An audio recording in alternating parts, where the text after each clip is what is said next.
Of learn with भावना। अब हम start करने जा रहे हैं MPS 003 का क्वेश्चन 2। अगर आपने इससे पहले वाली वीडियोस नहीं देखी हैं तो इस वीडियो के एंड में आपको एक फोल्डर का लिंक मिल जाएगा and you can find out all important questions eight one place in one folder. वो मैंने फोल्डर इसलिए बनाया ताकि आप कोई भी इंपॉर्टेंट क्वेश्चन की वीडियो मिस ना करो फॉर योर अपकमिंग एग्जाम।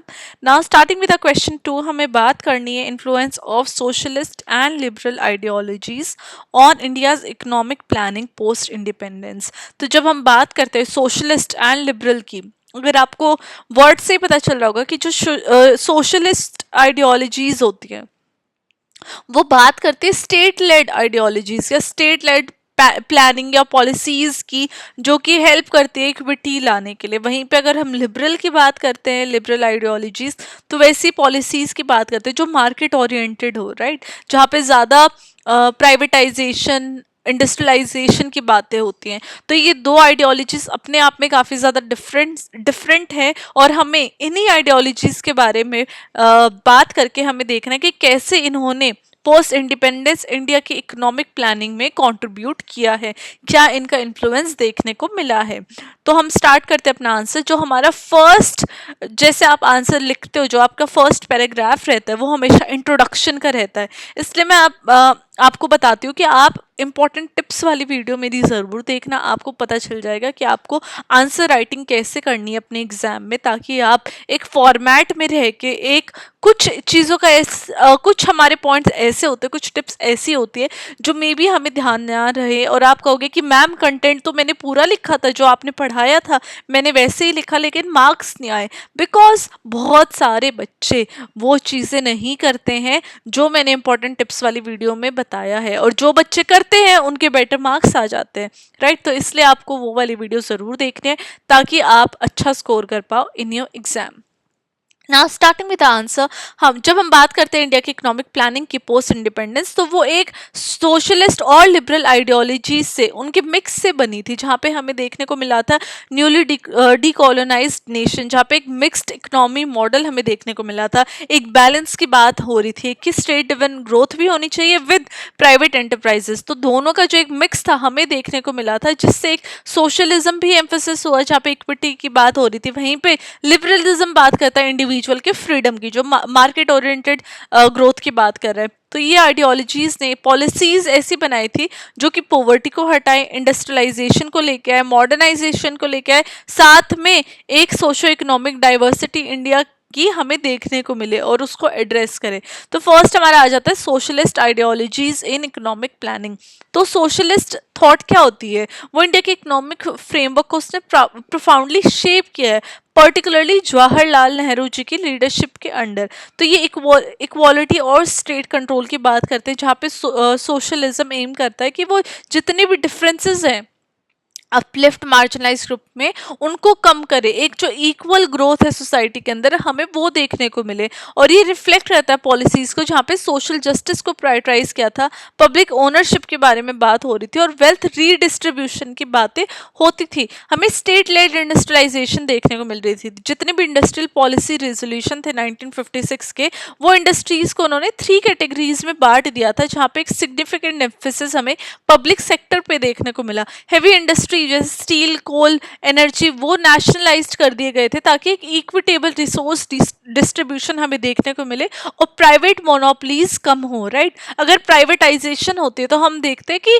बहुत ज़्यादा एक डिफरेंसेस हमें आ जाते हैं सोसाइटी के अंदर, जहाँ पे जो रिच है वो एक्सप्लॉइट करते हैं पुअर को, और जो गैप है रिच और पुअर के बीच में वो बहुत ज़्यादा बढ़ जाता है। लेकिन यहाँ पे ये हमें देखने को नहीं मिला with in the socialist ideologies. यहाँ पे हमें क्या देखने को मिला था, एक लिमिटेशन लगा दी गई थी प्राइवेट मोनोपोलीज पे, ताकि एक इक्विटेबल ग्रोथ सोसाइटी के अंदर देखने को मिले, सबका भला हो, राइट। एग्जाम्पल जब हम बात करते हैं establishment of public sector undertakings, तो जैसे स्टील अथॉरिटी ऑफ इंडिया हो गया, फिर भारत हैवी इलेक्ट्रिकल्स लिमिटेड हो गया। तो एक जो गवर्नेंस था, जो गवर्नमेंट का जो पब्लिक का जो ओन था, वो हमें देखने को मिल रहा है इन पब्लिक सेक्टर्स के अंदर।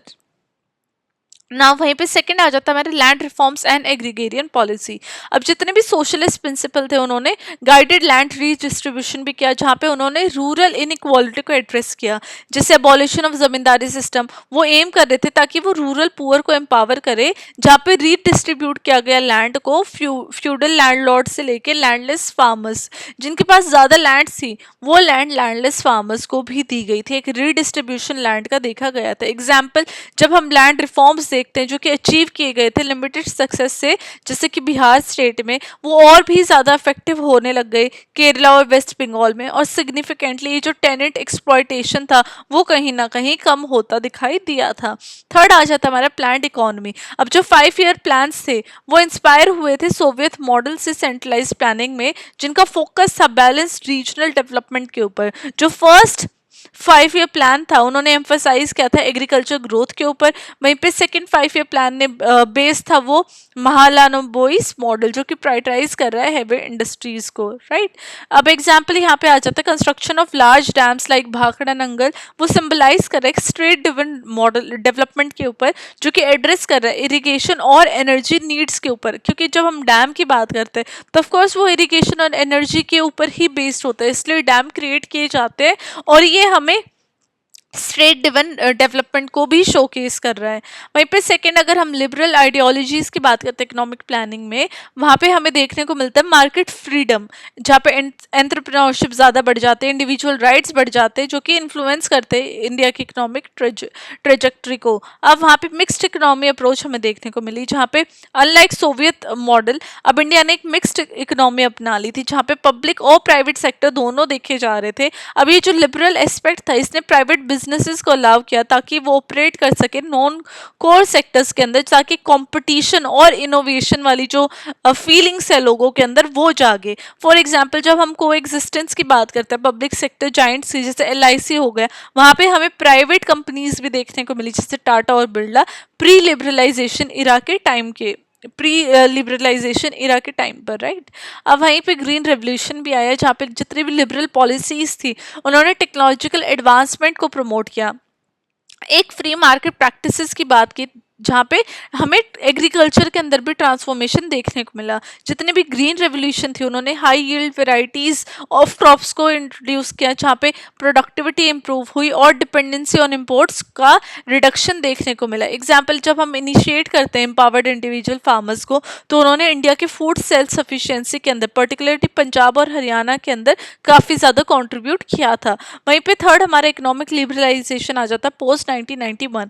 अब 1991 रिफॉर्म्स ने एक डिसाइसिव शिफ्ट देखने को मिला लिबरलिज्म के अंदर, जहाँ पे प्राइवेटाइजेशन, रेगुलेशन और ग्लोबलाइजेशन सेंट्रल टेनेंट्स बन गए थे इकोनॉमिक प्लानिंग के। जितने भी सोशलिस्ट एम्फेसिस थे वो स्टेट कंट्रोल और मार्केट ओरिएंटेड पॉलिसीज के ऊपर देखने को मिला। फॉर एग्जाम्पल अगर हम एंट्री की बात करते हैं फॉरेन डायरेक्ट इन्वेस्टमेंट की, जैसे टेलीकम्युनिकेशन या फिर IT सेक्टर्स के अंदर, तो एक इकोनॉमिक ग्रोथ और टेक्नोलॉजिकल इनोवेशन इन मार्केट्स के अंदर भी हमें देखने को मिल गई प्राइवेट सेक्टर्स की या प्राइवेट प्लेयर्स की।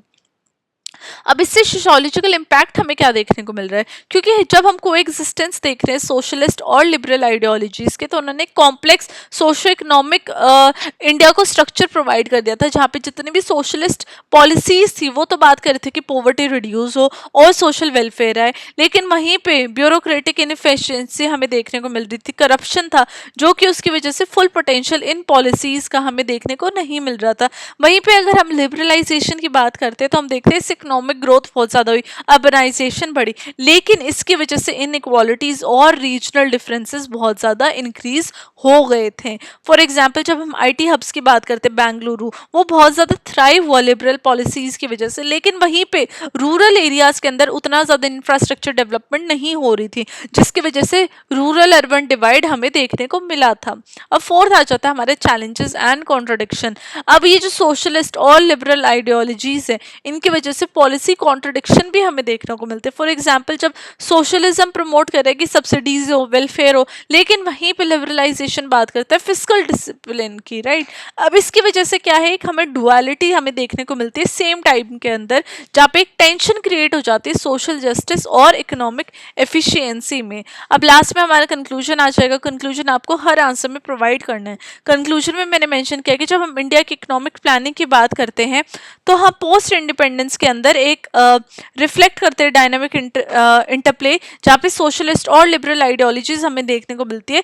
दोनों कंट्रीब्यूट करते हैं डिफरेंट एस्पेक्ट और डेवलपमेंट के, जहाँ पे सोशलिज्म लीड करता है फाउंडेशन फॉर इक्विटी और पब्लिक वेलफेयर, वहीं पे लिबरलिज्म बात कर रहा है एंटरप्रेन्योरशिप एंड ग्लोबल इंटीग्रेशन। अब दोनों ने इंडिया को एक यूनिक पाथ दिया इंक्लूसिव ग्रोथ को, जिसके बीच में एक बैलेंस लाना बहुत ज़्यादा ज़रूरी है ताकि एक डाइवर्स और इवॉल्विंग सोसाइटी हमें देखने को मिले। तो ये हमारा आंसर था, जहाँ पे हमने बात की सोशलिस्ट एंड लिबरल पॉलिसीज की और वो दोनों कैसे कंट्रीब्यूट करते हैं इंडिया की इकोनॉमिक प्लानिंग में। आई होप आप लोगों को यहाँ से समझ में आया होगा। अगर आपके पास कोई भी डाउट है, कंफ्यूजन है, और अगर आप अच्छा कंटेंट चाहते हैं तो आप चैनल को सब्सक्राइब कर सकते हैं, कॉमेंट कर सकते हैं।